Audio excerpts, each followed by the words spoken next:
Hi friends, வணக்கம் and welcome back to my channel Uppu Puli. இன்றைக்கி நம்ம பார்க்க போகிற ரெசிபி பார்த்திங்கன்னா பலாப்பழத்தில் எப்படி பொரியல் செய்கிறதுன்னு பார்க்க போகிறோம்.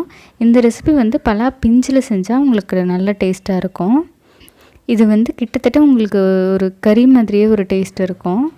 இதுக்கு நான் இந்த மாதிரி பலா பிஞ்சு எடுத்திருக்கேன். ஒரு பலா பிஞ்சு எடுத்திருக்கேன். அதில் லேசாக ஆயில் ஊற்றி அதை அப்ளை பண்ணிக்கிறேன். இது எதுக்குன்னு பார்த்திங்கன்னா ஈஸியாக அப்போ தான் கட் பண்ண முடியும் உங்களுக்கு.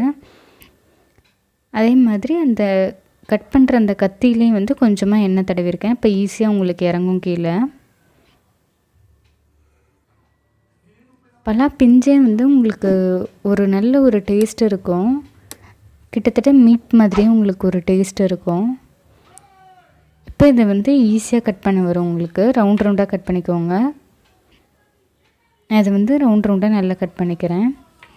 தோல் உங்களுக்கு எடுக்கணுங்கிற அவசியம் கிடையாது. ஏன்னா நம்ம ஃபஸ்ட்டு குக்கரில் போட்டு வேக வைக்க போகிறோம். வேக வைக்கும் போதே உங்களுக்கு தோல் தனியாக வந்துடும். இது எல்லாத்தையும் கட் பண்ணிவிட்டு நான் ஒரு குக்கரில் போட்டு கொஞ்சமாக தண்ணி ஊற்றி வேக வைக்க போகிறேன்.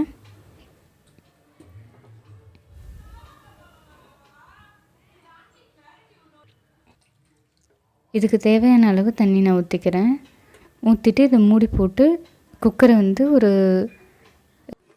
2லேருந்து 3 விசில் வச்சா போதும் உங்களுக்கு. உங்கள் குக்கர் எந்த அளவுக்கு வேகும் அப்படின்றத பார்த்துக்கிட்டு அதுக்கு தகுந்த மாதிரி விசில் வச்சுக்கோங்க. இப்போ நான் இங்கே 2 விசில் வைக்கிறேன். 2 விசில்லே உங்களுக்கு நல்லா வெந்திருக்கும். வெந்ததுக்கப்புறம் பார்த்திங்கன்னா உங்களுக்கு நல்லா அந்த தோல்லாம் மட்டும் தனியாகவே வந்திருக்கும். இது இந்த மாதிரி வேக வச்சு செய்யும்போது தான் உங்களுக்கு சாஃப்டாக இருக்கும். இப்போ பார்த்திங்கன்னா தனியாக தோல்லாம் வேறு கலரில் மாதிரி தனியாகவே வர மாதிரி இருக்கும் உங்களுக்கு. ஈஸியாக எடுக்கிற மாதிரியே இருக்கும். நல்லா சாஃப்டாகவும் இருக்கும் உங்களுக்கு. இப்போ நான் ஒரு கத்தியில் இந்த ஓரத்தில் இருக்க அந்த தோல்லாம் மட்டும் லைட்டாக கட் பண்ணி விட்டுறேன். விட்டுட்டு உங்களுக்கு பொரியலுக்கு எந்த மாதிரி சைஸில் வேணுமோ அந்த சைஸ்க்கு நீங்கள் கட் பண்ணிக்கலாம். நான் இங்கே பொரியலுக்காக நல்லா பொடியாக கட் பண்ணிக்கிறேன். பொடியாக கட் பண்ணி சேர்த்தா தான் உங்களுக்கு பொரியல் கொஞ்சம் நல்லா இருக்க மாதிரி இருக்கும். நான் இங்கே பொடியாக கட் பண்ணிக்கிறேன். இந்த மாதிரி பீசஸாக கட் பண்ணிக்கிறேன். உங்களுக்கு கொஞ்சம் பெருசாக வேணுன்னா கூட கொஞ்சம் பெருசாக கட் பண்ணிக்கலாம். நான் இங்கே சின்ன சின்ன பீசஸாக கட் பண்ணிக்கிறேன். கத்தியில் பார்த்திங்கன்னா உங்களுக்கு லைட்டாக எண்ணெய் தடவி வச்சுருக்கிறதுனால ஈஸியாக இருக்கும் உங்களுக்கு கட் பண்ணுறதுக்கு. இதே மாதிரி நான் எல்லாத்தையும் கட் பண்ணி வச்சுக்கிறேன். ஒரு பேனில் 1 ஸ்பூன் அளவுக்கு சமையல் எண்ணெய் சேர்த்துக்கிறேன்.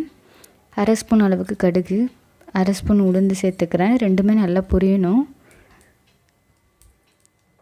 2 நல்லா பொரிஞ்சதுக்கப்புறம் ஒரு பெரிய வெங்காயம் பொடியாக கட் பண்ணி சேர்க்குறேன். சின்ன வெங்காயம் இருந்தால் கூட அதை சேர்த்துக்கிட்டிங்கன்னா இன்னும் நல்லா டேஸ்ட்டாக இருக்கும். ஒரு 1/2 ஸ்பூன் அளவுக்கு உப்பு சேர்க்குறேன் சீக்கிரம் வதங்குறதுக்காக. இப்போ இதை நல்லா வதக்கி ஒரு 2 நிமிஷம் வதக்கினீங்கன்னா போதும், நல்லா வதங்கிடும். நான் இங்கே பச்சை மிளகா, ஒரு பச்சை மிளகா இந்த மாதிரி கட் பண்ணி சேர்க்குறேன். இல்லை பச்சை மிளகா இல்லை அப்படின்னா வரமிளகா கூட நீங்கள் சேர்த்துக்கலாம்.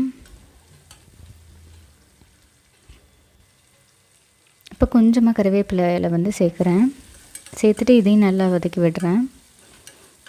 வெங்காயம், பச்சை மிளகாய் எல்லாமே நல்லா வதங்கணும். இதில் பார்த்திங்கன்னா நம்ம ஆல்ரெடி பலாப்பழத்தை நம்ம வேக வச்சுருக்கோம். அதனால் இதில் கொஞ்சம் போட்டு எடுத்தாலே போதும். கட் பண்ணதை எல்லாத்தையும் போட்டு ஒரு கொஞ்ச நேரம் வச்சுருந்திங்கனாலே போதும் உங்களுக்கு. ஏன்னா இது வேகிற வேலையெல்லாம் உங்களுக்கு கிடையாது. அதனால் தண்ணி சேர்க்க வேண்டிய அவசியமே கிடையாது. இதுக்கு நல்லா லைட்டாக ஒரு 2 நிமிஷம் வதக்கி விட்டு அது எல்லாத்தோடும் மிக்ஸ் ஆகிற மாதிரி இருக்கணும். அந்த மாதிரி ஸ்டேஜே உங்களுக்கு போதுமானது. இப்போ இதில் தேங்காய் 1 கப்பு தேங்காய் எடுத்து வச்சுருக்கேன். அதை நான் அப்படியே சேர்த்துக்கிறேன். தேங்காய் நீங்கள் இன்னும் கூட அதிகமாக சேர்க்கலாம், நல்ல டேஸ்ட்டாக இருக்கும். ஒரு 2 நிமிஷம் தேங்காய் நல்லா வறுபடணும். பொரியல் பார்த்திங்கன்னா உங்களுக்கு காரமாக அதாவது குழம்பு வைக்கும் போது பொரியல் செஞ்சிங்கன்னா நல்லாயிருக்கும். இல்லைன்னா சப்புன்னு இருக்க மாதிரி இருக்கும். அதே மாதிரி பச்சை மிளகா குழந்தைங்க இருந்தாங்கன்னா பார்த்து சேர்த்துக்கோங்க. அவ்வளோதான், நம்ம பலாப்பழ பொரியல் சூப்பராக ரெடி ஆகிடுச்சு. பலா பிஞ்சில் தான் இது நல்லாயிருக்கும். நீங்களும் இந்த ரெசிபியை ட்ரை பண்ணி பார்த்துட்டு மறக்காமல் எப்படி இருந்ததுன்னு கமெண்ட் பண்ணுங்கள். Meet you all in the next video. Until then bye bye from me. என்னோடய சேனல் பிடிச்சிருந்தா மறக்காமல் சப்ஸ்கிரைப் பண்ணிவிட்டு பக்கத்தில் இருக்க பெல் ஐக்கனை கிளிக் பண்ணிக்கோங்க. அப்போ தான் நான் ஒரு வாட்டியும் வீடியோஸ் போட்டேன்னா உங்களுக்கு நோட்டிஃபிகேஷனில் வரும்.